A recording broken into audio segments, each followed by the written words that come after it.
반갑습니다. 오늘 욥기 35장 말씀을 함께 나눌게요. 6절 말씀 있습니다. 그대가 범죄한들 하나님께 무슨 영향이 있겠으며 그대의 악행이 가득한들 하나님께 무슨 상관이 있겠으며 그대가 의로운들 하나님께 무엇을 드리겠으며 그가 그대의 손에서 무엇을 받으시겠느냐. 그대의 악은 그대와 같은 사람에게나 있는 것이요 그대의 공의는 어떤 인생에게도 있느니라. 모든 것을 하나님과 상관하여 이해하라. 하나님과의 상관성을 생각하며 이해해야 한다라는 제목으로 말씀을 나눌게요. 엘리후의 변론이 이어지고 있죠. 계속됩니다. 엘리후는 욥의 죄가 하나님과 무슨 손해, 욥의 죄가 하나님께 무슨 손해가 가고 또 욥의 의로운 일이 하나님께 무슨 보탬이 되는가 의문을 제기하죠. 욥과 하나님이 아무런 상관성이 없다는 거예요. 욥이 어떤 행동을 해도 또 어떤 의로운 것을 행한다 할지라도 하나님과 아무런 상관이 없다라는 것을 엘리후는 욥에게 이야기해주고 있죠. 여기서 우리가 생각해야 할 중요한 메시지가 뭘까 질문을 던져보면 그건 바로 인간의 모든 것들은 사실은 하나님과 상관해서 생각을 해야 한다라는 거죠. 네, 이게 핵심입니다. 다시 읽어보면 비록 욥 어른께서 죄를 지었다고 한들 하나님께 무슨 손해가 가며 욥은 우리가 잘 알지만 세 친구들이 그가 겪은 고통을 죄에 대한 하나님의 징벌로 해석을 했죠. 고난이 닥쳐오기 전까지만 해도 욥도 그들과 별로 생각이 다르지 않았어요. 하지만 자기 자신이 까닭없는 고난을 경험하고 나니까 전혀 다른 세계가 펼쳐지기 시작을 하죠. 이전까지는 질서정연하던 세상이 갑자기 무질서한 곳으로 변해가는 것 같고 아름답던 세상은 추한 곳으로 전락을 합니다. 아주 불합리한 현실 앞에서 자신이 의지해왔던 삶의 터전은 속절없이 흔들리죠. 자기 삶을 되돌아봐요. 열심히 살아온 것 같거든요. 하나님 앞에 내가 흠이 없게 살려고 애를 썼고 늘 기회가 되면 이웃을 돌보는 일에 최선을 다하죠. 어느 누구도 하나님 앞에서 의롭다고 말할 수는 없을 거예요. 의인은 없나니 하나도 없어요. 저도 인정을 합니다. 그럼에도 불구하고 욥은 양심적으로 죄를 짓지 않았다라고 고백할 수는 있는 거예요. 욥 자기 자신을 놓고 볼 때. 그러나 쓰나미처럼 정말 예고 없이 엄청난 고난이 그의 인생을 휩쓸어 가버리고 말죠. 욥의 친구들 죄를 회개하라고 다그치지만 욥은 자기의 죄를 인정할 수가 없었어요. 친구들의 말을 수긍하지 않으니까 마지막에 나온 인물이 엘리후예요. 이 엘리후라고 하는 나이가 그나마 좀 젊은 이 사람이 나타나서 욥을 질타하는데 처음에는 욥을 동조해 주는 것 같고 욥의 고난을 창조적인 고난으로 해석하기도 했지만 결국 그의 결론 역시 인간의 고통은 하나님의 징벌이기도 하다라는 것. 사람들을 잘못된 길에서 돌이키도록 하기 위해서 하나님이 허락하신 훈계의 수단일 수 있다라고 말을 하죠. 이런 엘리후의 말은 사실이 우리가 충분히 공감하는 말이에요. 그가 믿고 있는 하나님 오류가 없으시고 사람의 희노애락을 위해서 영향을 받지 않는 분이에요. 하나님은 전능하신 분이기 때문에 그가 하시는 일은 다 의롭다고 믿죠. 대단한 믿음이고 대단한 확신이라고 저도 생각을 합니다. 근데 문제가 뭐냐면 이런 엘리후의 말을 가만히 이렇게 묵상을 하다 보면 뭔가 답답한 마음이 가시지 않는다는 거죠. 그의 신학에는 여러분 인간의 아픔에 대한 마음의 여백이 없어요. 저는 동양화를 좋아하는데 이유는 여백 때문에 그렇거든요. 여백이 그림을 더 아름답게 만들고 여백의 안정감을 우리에게 주는 것 같아요. 사람도 마찬가지거든요. 뭔가 그 사람에게 마음이 여백이 없는 것처럼 느껴지면 마음이 조급해지죠. 함께 있으면 불안합니다. 그죠? 이 엘리유가 마치 그렇게 느껴진다라는 거예요. 다시 읽어보면 비록 욥 어른께서 죄를 지었다 한들 하나님께 무슨 손해가 가며 죄악이 크다고 한들 하나님께 무슨 영향이 미치겠습니까? 어른께서 의로운 일을 하셨다 한들 하나님께 무슨 보탬이 되며 하나님이 어른에게 얻을 것이 무엇이 있겠습니까? 철저하게 욥과 하나님을 분리시켜 버리죠. 그러다가 문득 드는 질문이 이런 거죠. 정말 그럴까? 정말 이 엘리후의 말이 맞는 말일까? 이런 질문이 들더라는 거예요. 여러분 하나님에 대해서 파스칼이 하는 말이 있는데 파스칼이 이렇게 말하죠. 철학자의 하나님이 아닐까? 응? 절대 여러분 하나님은 철학자의 하나님이 아니죠. 철학자의 하나님이라는 표현은 원리로서의 하나님을 말하는 거거든요. 성경이 말하고 있는 하나님은 여러분 철학자처럼 혹은 원리처럼 우리에게 다가오는 하나님이 아니에요. 성경의 하나님은 인간의 희노애락에 깊이 연루되신 분이거든요. 하나님은 인간을 비롯한 모든 피조물들의 기쁨, 슬픔, 주체적인 모든 것에 동참하시는 분이죠. 인간의 역사에 개입하시는 하나님이시잖아요. 때로 하나님은 의로운 분이지만 인간의 잘못을 준엄하게 꾸짖기도 하고 거듭되는 인간의 죄 때문에 슬퍼하기도 하시죠. 하지만 하나님은 여러분 의로우심과 자비하심이 짝을 이루고서 항상 성경을 소개하잖아요. 왜? 부정과 모성이 하나님의 성품에 속한 것이기 때문에 그렇죠. 이 양성 모두를 다 가지고 계신 분이 하나님의 성품이신 거죠. 그러니까 한 손에는 심판의 칼날이 있지만 다른 한 손에는 용서의 따뜻한 손이 있는 분으로 성경은 우리에게 소개를 하는 거예요. 여러분 성경이 우리에게 예수님에 대해서 이야기를 할 때 이사야 선지자의 고백을 들어보면 이렇게 말하죠. 그는 사람들에게 멸시를 받고 버림을 받고 고통을 많이 겪었습니다. 그는 언제나 병을 앓고 있었습니다. 사람들이 그에게서 얼굴을 돌렸고 그가 멸시를 받으니 우리도 덩달아 그를 귀하게 여기지 않았습니다. 그는 실로 우리가 받아야 할 고통을 대신 받고 우리가 겪어야 할 슬픔을 대신 겪었습니다. 그러나 우리는 그가 징벌을 받아서 하나님에게 맞으며 고난을 받는다고 생각하죠. 그가 찔린 것은 우리의 허물 때문이고 상처받은 것은 우리의 악함 때문이고 징계를 받음으로 우리가 평화를 누리고 매를 맞음으로 우리가 병에서 나았습니다. 우리는 모두 양처럼 길을 잃고 각기 제 갈 길로 흩어졌으나 주께서 우리 모두의 죄악을 그에게 지우셨습니다. 이사야가 말하고 있는 하나님의 아들 예수님은 여러분 인간이 당할 수 있는 일반적인 고통과 고난을 직접 경험하신 분이죠. 이유가 뭘까? 인간의 삶을 긍휼히 여기셨기 때문이죠. 인간을 사랑하지 않았다면 굳이 죄인을 위해서 십자가를 짊어지셔야 했을까요? 예수님이 비유로 말씀하셨던 탕자의 비유를 보면 집도난 탕자를 기다리느라 애태우는 아버지의 마음이 그 속에 담겨 있죠. 길이는 한 마리의 양을 보면 남은 99마리를 두고 그 한 마리를 찾기 위해서 광야를 헤매는 선한 목자의 모습이 담겨져 있죠. 당시 사람들은 여러분 율법 조문을 들여다보면서 거룩한 것과 부정한 것을 가르는 일에 정신이 팔려 있어. 이때도 여러분 이원론적인 사고, 성속을 가르는 일, 이 일이 너무나 비일비재했던 것이죠.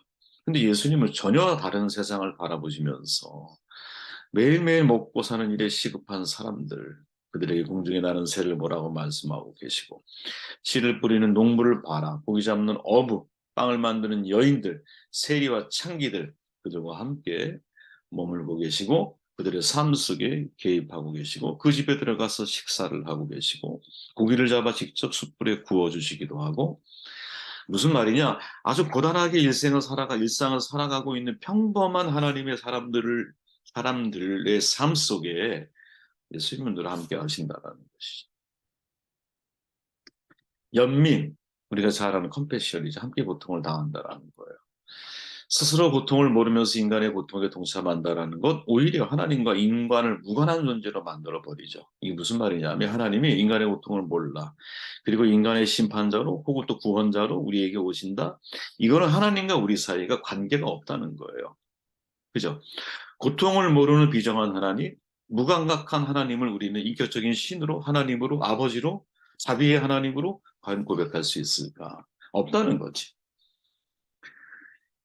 우리 히틀러에 저항하다가 여러분 암살복으로 불려서 처형당한 디트리트 폰 헤폰 목사가 있잖아요. 그분이 이렇게 말해요. 고통받지 않는 하나님은 인간을 고통에서 해방시키지 못합니다. 이게 여러분 십자가의 역설이고 이게 사랑의 역설인 거죠.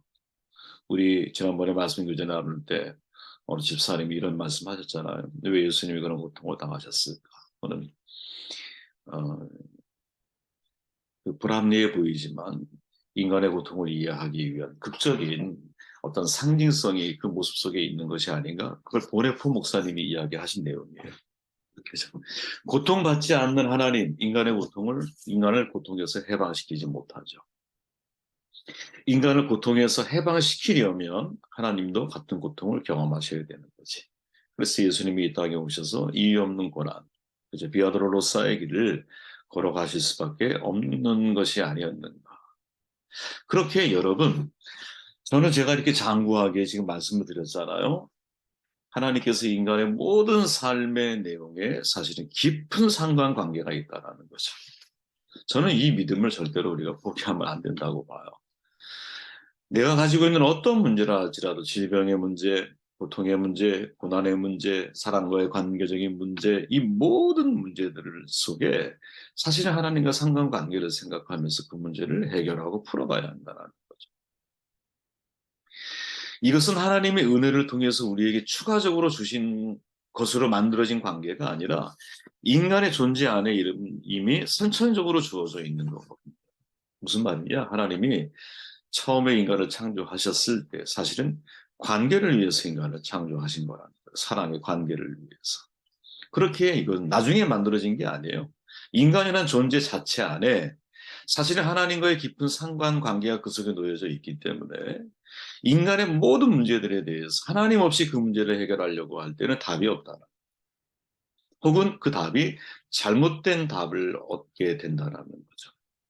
그래서 유명한 폴 틸리, 개인적으로 제가 좋아하는, 돌아가셨죠. 교수님이신데 상간의 방법이라고 표현을 해요. 이것을 중재 신학이라고 말. 중재 신학. 모든 신학은 의식적이든 아니면 무의식적이든 간에 언제나 중재 신학을, 거의 중재 신학을 가지고 있어야 한다는 거죠. 쉽게 말하면 하나님과 사람 사이의 모든 문제에 대한 상관관계로 문제를 해결하려고 하는. 왜? 하나님과 모든 피조물 사이에는 상관관계가 있기 때문에. 제가 예전에 한번 그런 말씀드린 적이 있는데 마태복음 8장에 보면 여러분 이런 구절이 나오죠. 또 예수께서 건너편 가다라 지방에 가시고 귀신 들린 자 둘이 무덤 사이에서 나와 예수를 만나니 그들은 몹시 살아와 아무도 그 길로 지나갈 수 없을 지경이더라. 이에 그들이 소리질러 이르되 하나님의 아들이여 우리가 당신과 무슨 상관이 있나이까?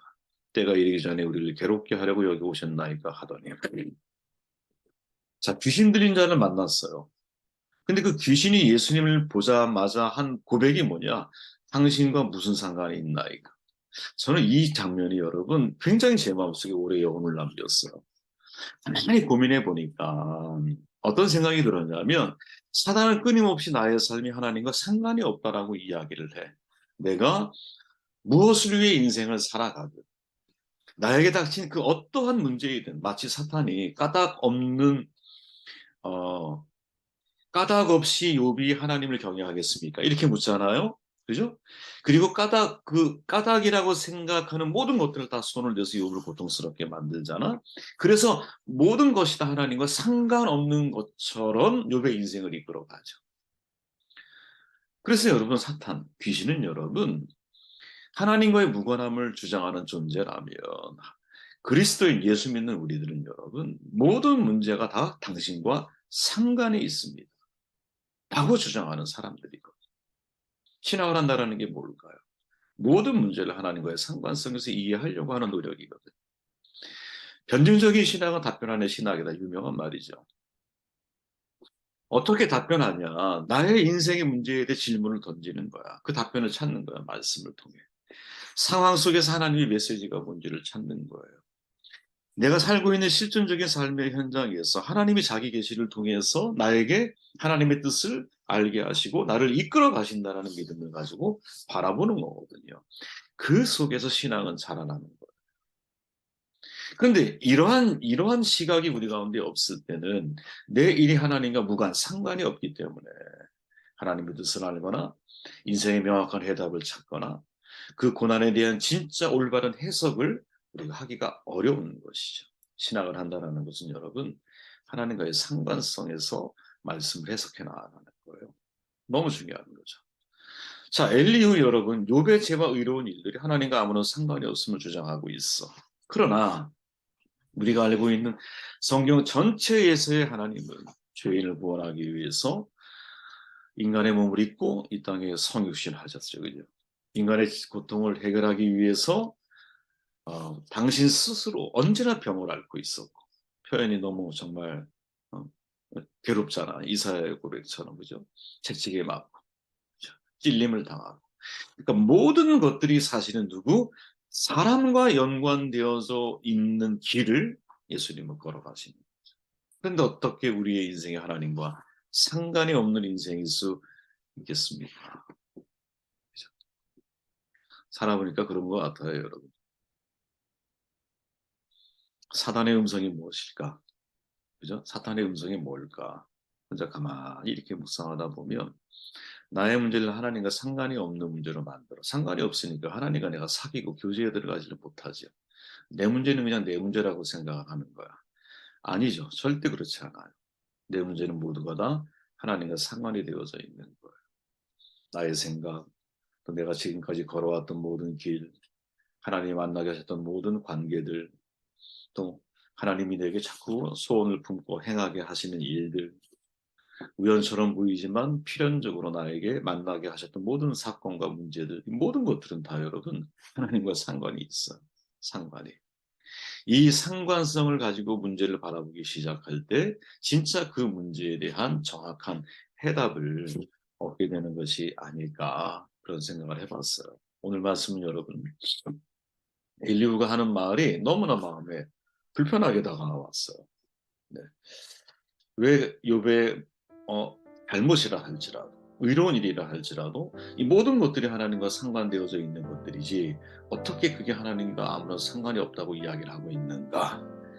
여기에서부터 여러분 질문이 시작이 되었습니다. 말씀 묵상하시고 오늘 하루 이 말씀 여러분들 삶에 잘 적용하시길 바랍니다.